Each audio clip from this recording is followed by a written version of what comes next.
Welcome to The Fight with Teddy Atlas. I'm Ken Rideout, joined as always by my partner and good friend, the great Teddy Atlas. Today is question number 2 as part of our Q&A series that we've just recently kicked off.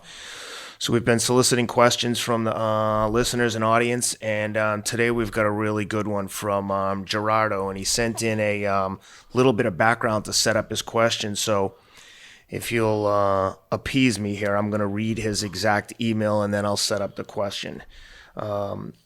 So Gerardo writes, Teddy, I read your book a long time ago and it resonated with me. The idea that if you compromise your integrity even once, you allow your fears to get the better of you. Those things can own you for the rest of your life.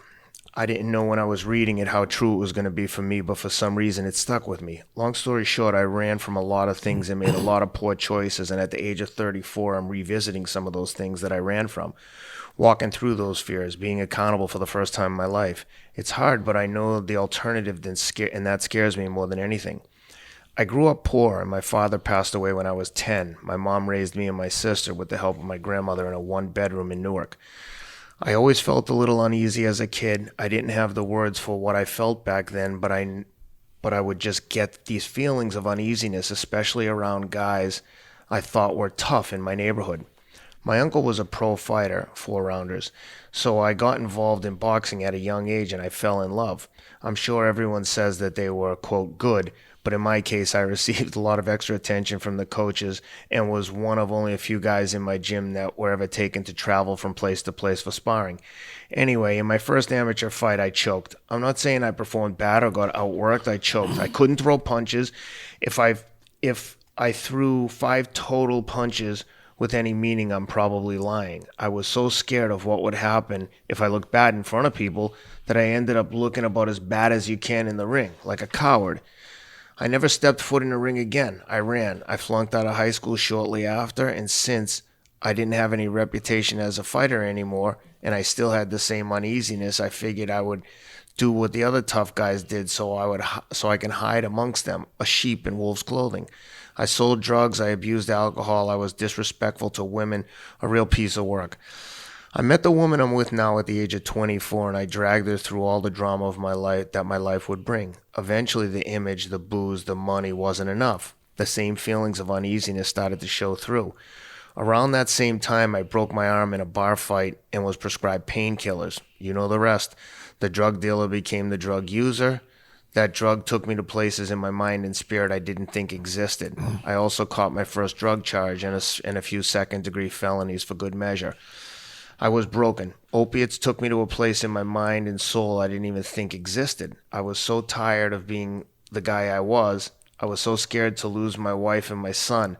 I made a promise to myself and to my God, who I wasn't even sure existed, that if I made it out, I would be brave, in capital letters.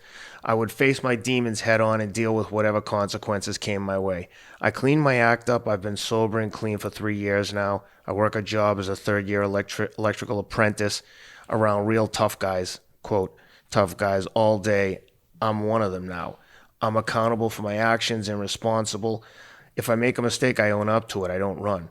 Somewhere in between me getting sober, I got the opportunity to cover boxing matches for a fairly large boxing website. I've now been fortunate enough to do interviews with world-class fighters. I was fearful going into it. I wanted to run a few times, wanted to stop doing it and chalk it up to a cool experience, but I love it. I won't allow my fear to take it from me. I know how the story ends. So Gerardo, thanks for sharing that story with us. It sounds like you straightened things out, but know that this is a continuous battle, so keep doing what you're doing and never give up. So Teddy, the question is this. For those of us who have done some weak things in the past, things that have compromised our integrity, times when we've let fear get the best of us, how do we come back from it, and can we come back from it? Well, first of all, to just follow what you said already, thank you for being so honest and forthright with that question, and with the question, with telling where you've been, where your path is, what your path has been. It can be good for people to hear that, to know that you can get out of a dark place, that sometimes it's the journey that's meant to be for you, to get to the right place. You know, we never know what that journey is. We just know it's a journey. But some people think that because it takes the wrong turn along the way that, you know, they can't get to the place. That might be the reason why you will get to the place. Because you'll learn what you need to learn to take the right turn, to want to get to the right place. So the first part of it is, the first magical part of it is being honest, and the magical word I'm going to use, care. That you care to be better. That you care to be a better father, a better husband, a better person, a better son, a better human being. That you care. That's powerful. That's powerful. You can use that. You can build around that. You can build an empire on care. You can build a life on care. That's all you need. That's all you need. And so first thing I want to do is what I just did. I want to applaud you for sharing your story and for getting to where you got to.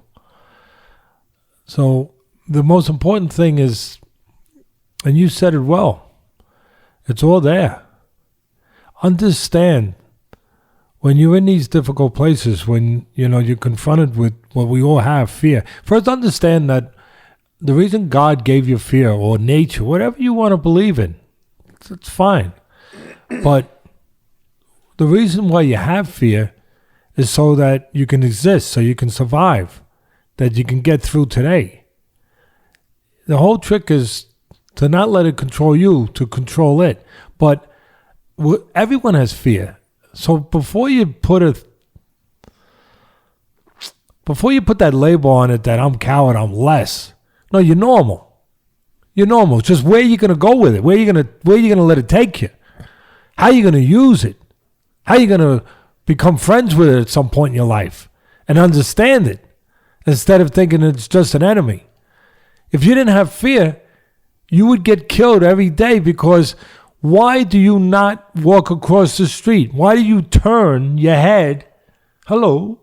Why do you turn your head and make sure that there's not a car coming? Because you have a fear of dying. You have a fear of getting hit with a car. So, but that's not put up in neon letters like the yellow fear. Oh, you're scared of somebody. Oh, you're afraid that you'll fail. Oh, you're afraid of your boss. Oh, you're afraid of that guy in the corner. Oh, so that takes us to a different place. It's okay to be afraid of a car coming. It's all the same thing. It's all the same. It's there for a reason. To understand that it's to have you ready. It's to have you alert. To have you smart. To help you win, to help you live. You have to understand that. That's the first thing. And you have to understand what parts of fear damage. And I'll explain that to you. And our man with the letter did a great job of talking about that. What comes with pressure, with fear, with pressure, with a moment, with stress, with a situation. Because that's what we're talking about, right? One of those things, whatever that is, whatever represents difficulty for you at that moment in your life. And what comes with that cloud of fear, that cloud of distress, that cloud of confusion, that cloud of depression, what comes with it is lies. Yeah. This is what does the damage. Because the first thing it tells you when you're afraid of something that our guy learned very well, is that it tells you whatever that situation is that's in front of you, that you're fearful of, that you're afraid of, that's difficult, that it's going to last forever. See, pressure, what it does is it contorts time. It stretches time out. It makes it seem longer than what it is. It makes you think that something that's going to last a moment is going to last for eternity. See, that's the problem. You have a situation and you got a guy in front of you in boxing, or you have a situation where you have to deal with a boss, or you have a situation where you have to deal with some other kind of confrontation. You think that I can't deal with it. I'm afraid of it because part of what comes with that mist of the unknown, the imagination, is that it's going to go on. It's going to go on forever. That I have to. It's something I can't deal with it. It's undealable. It's an immeasurable thing. It's a thing that can't be dealt with. No, it's a second. It's a second in your life. It's a moment. It's a flash in time. The reality is that it doesn't last long. The reality is what lasts long is not dealing with it. It's one of the sayings that I use. And for me, this is going to take you to the place you need to be taken to, what I'm about to say. We're all in a fight. Life's a fight. Different ways, different forms, but life's a fight. Whether it's yesterday, today, or tomorrow, there's a fight in front of you somewhere. And it is harder to quit than it is to fight.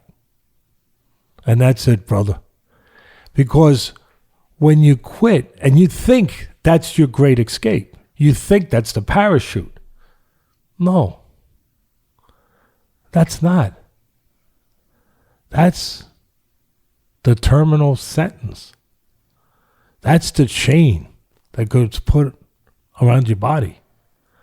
That's the bracelets that gets locked on your wrists, where you're confined to a prison. Yeah, a prison, a real prison. You know what the prison's name is? Regret. Because when you quit, you have to live forever with the understanding that you did that, with the regret, and that's eternal. That's forever. That doesn't go away until you finally face what you have to face. Because there is one key to that prison. It's a beautiful key. And it's part of what we're talking about today. And don't ever forget it. There is a key. The key is called redemption. There's always a chance for redemption. But you have to understand these principles we're talking about, where it all starts. It starts when that moment comes, and the lies come with that moment, with that mist, inside that mist of confusion and stress and difficulty. That moment, that moment of whatever that moment is for you, that it's going to contort time, that it's going to lie to you, that it's going to be on forever. No, you deal with it, and it's gone. You deal with it. A fighter in a fight, he learns that. He learns that moment, it's 5 seconds, 10 seconds. If it's a 12-round fight, it's 36 minutes. That's seconds. In life, what we're talking about, that's seconds. It's a blink of an eye. Think about it. What is not seconds is putting yourself in that prison by giving up and having to deal with that and feel that forever until that moment of redemption, if you're up to it, comes for you. So remember that. That's the key for this question. It's a beautiful question. And it's a question that can help so many people. And it's a question that so many of you think about, but you're afraid to ask. But it's been asked. And it's been answered. To remember when that moment comes, when you think the way out is to give in. The way of getting away from that furnace, those flames, the devil, if you will. Yeah, hell, because it can be hell. To get away from those flames, that you go that way. No. Understand, flames are always under you. They're not above you. They're under you. So when you quit, you go under to flames. Above you is a bright sky, freedom, victory. Even if you lose, it's victory because you faced it. It's beautiful. Go up, don't go down. And I just want to point out that Gerardo's letter actually highlights all those things. It does so He's beautifully. telling you, his life went to hell from one moment in time that he can pinpoint, and I'll guarantee you he'd rather get outpointed, maybe even dropped in that fight, versus live with the mental anguish. You that know what he's he lived used? with He since used then. one word. You're so right, Ken. But he used one word. As soon as I read that, I said, "You got it. You're a good man. You're a good man. You got it." You know what that word was? The alternative. He said, because I still feel weak. I still feel worried. I still feel it. But I don't want the alternative. Yeah. That's the key to staying out of that flame, out of that prison, out of that hell. To remember how it felt. Remember how it felt. That it wasn't an escape. It was a lifetime sentence.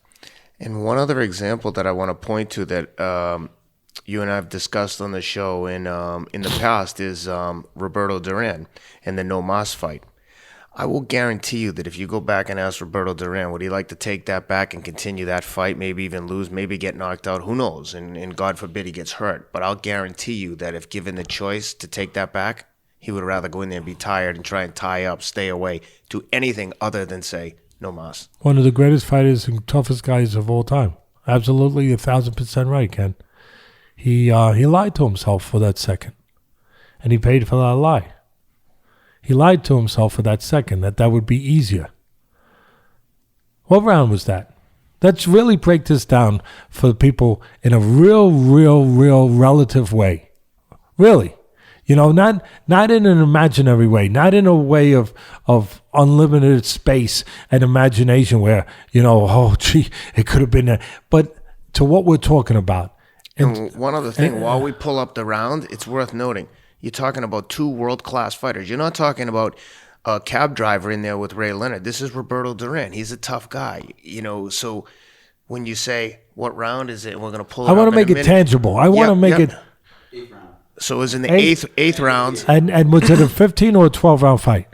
Because I'm not going to jump to 12 right away. I'm going to say it might have still been 15. But I'm going to guess it was 15. We'll clarify in a second, but let's assume if it's 15 for now. But again, you're talking about he might have been losing the fight, but this isn't a guy that's getting blown out. He's not getting, I mean, he might have got hit with some good shots, but again, this is a tough guy. He had alternatives. He could have held on to him, moved around, tried some different tactics versus just saying, nah, it's hopeless.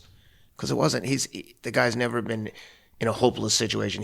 They're both world-class fighters. So to say that, like you just described, in hindsight for him is probably much more damaging than the alternative of just like figuring out, let's go, let's trainer, let's give me some advice. What am I doing here? I'm losing this You fight. know what stress can be, fear can be? You know what it can be? When it comes in the way I described it, that mist, that cloud, that comes to all of us. That's a good description of it, comes too. to all of us, Ken. Comes to all of us. You know what it is? It's like a good con artist. That's right. It's a con artist. It's going to con you to letting you think that this road is better than this road. That's right. Not facing is better than facing. And that's fear is the con man in that situation. It's exactly what it is. And that's why we have this, and we have this platform. We're trying to use this platform in as positive way as we can. Because I know that it's out there. I know these questions out there. I know people are suffering from this. I know people have been conned. But I just want them to understand it was a con. It doesn't have to be a practice. It doesn't have to be a way of life. It doesn't have to be a regular thing. It also It was doesn't a con. have. It also, How many rounds was that, bud? 15. So I thought it might be 15. All right, so it was he's 8. more than halfway there. Yeah, 8, 9, 10, 11, 12, 13, 14. 7 rounds left. 7 times 3 is 21, I believe. Am I correct? Yep. 21 minutes. So he had 21 more minutes. I'll say it again. See, tangible, real, not imaginary, not Mount Everest, right? Not going to Mars, not going to Pluto. Something doable. Something that we do every day. How many times in your life have you dealt with something in a cold place for 21 minutes? Right? Freezing your you-know-what off, right? Cotunos or whatever, right? I don't know. But and 21 minutes. You dealt with it, right? 21 minutes. He could have dealt with it. He's dealt with much harder, but he got conned. He got conned that he couldn't that he wouldn't. He shouldn't. He didn't have to. So 21 minutes is all it was. It was 21 minutes. What are you going to do? What are you going to do the next time you're confronted with your mess that comes at you? The con man that knocks at your door. You're going to remember that it's only 21 minutes? Maybe it's 1 minute. Maybe it's 21 seconds. Remember this. Don't get conned. And I'll give you another example because it doesn't all have to relate to fighting. The first time that I qualified to do the Ironman in Hawaii, and for those who don't know, it's a 2.5-mile swim in the ocean, 112-mile bike ride, and then a 26-mile run. But to get there, you have to qualify. It's on NBC. It's a big deal if you're in this sport, and it's niche. So I qualified in 2012, and I got there. I was so excited, and I kind of was so excited that I just qualified that I lost sight of the fact that there was still a lot to be done. And about 3 miles into the run, as with everyone else, 26-mile run, I was dying, and I took the easy way out, and I convinced myself that I couldn't continue, and I stopped, and I left, and I dropped out of the race and DNF'd. That thing haunted me. As soon as I was done and I went back to the hotel, my wife was there, my kids, I was so embarrassed just for myself because I knew I quit. And it haunted me. And I said to her, I'm so pissed. And she's like, what's got you most upset? And I was like, I have to come back and do this again. I can't live with this. I can't believe I just did that. I'm still kind of in a state of shock. And it's like you described, a mist. It was like a fog. And when the fog lifted, I was like, oh my God, what have I done? So I did go back the next year and had a decent race and finished in 9 hours and 39 minutes and was incredibly proud. I qualified a third time in 2016. Coming off the bike, I had pneumonia 3 weeks before the race, like full-fledged pneumonia. And I went, tried to race, and sure enough, I got off the bike and I was in that same spot. And I just thought to myself, well, I'm in for a 26-mile walk. And I walked a mile, ran a mile, and finished in like 11 hours. But I felt more proud after that race than the one that I did where put me up close to the top. But that one failure and that one time quitting, and I only tell that story just to say, like, this isn't just about boxing and fighting. It's just about life. And there's going to be instances across the board where you could take the easy way out and quit a job because you don't like your boss or whatever it may be. That quitting, it still haunts me. I still hate when people ask me, how many times have you done that? I have to tell them 3, and the first time I didn't finish. Oh, what happened? Did you crack? No, just quit. And it haunts me, but that's part of the story, and that's part of part of life. And like Roberto Duran, like we talked about before, he went back and he won world titles after that fact, and he still probably has that blemish on his record that won't go away, but that's life. Life isn't perfect, and you don't have to win every round of every fight to be a champion, in whatever your area of expertise or whatever your interests are. So I just wanted to share that quick example that... Glad you did. Yeah, it still bothers me, but, it is what it is. It's something I have to live with. No. I'm going to correct you on that one. It has made you a better man because you went and it helped you find out what you were capable of. For sure. Instead of what you weren't capable of. When I went there the first time, I would have been happy just to finish. After that failure, I was like, no, just finishing isn't enough. No, I have to do something to make me proud. It made you a better father, too, because who could be a better father than you? In your own right. I'm being honest. Who could be a better father than somebody who has experienced that and knows the difference? Oh, I use that example with my kids all the time. I said, like you say, quitting is seems so easy at the time, but it will haunt you forever. It's much harder to quit. Don't give up. So well put, and I'm gonna finish off of you. I'm gonna finish off of what you just were good enough, honest enough, brave enough to tell all of us. A lot of people have those stories, but they're not gonna tell them. And maybe that's one of the reasons why I do this show with you and why I appreciate you. But I'm going to put a helmet on this, put a cap on this, where everything we both said and what I said about dealing with this, remember one final part of it. And Ken put it well, and this whole thing is about this. No matter what comes at you with that mist, no matter what it makes you think for that moment, with the lies and with everything else, don't forget one thing. Don't forget that at the end of the day, it is always your choice, not the devil's choice. Yeah, I'm going to use a powerful word. Okay, we know we're just using something to be illustrative. Well, you understand that, but it's not the choice of what comes with that fog. It's not their choice. It's not that choice. It's your choice. It's always your choice until you make it not your choice. Remember that. That's what this is all about. Make the choice. Understand you have the power. It's your power. It's your choice. God bless.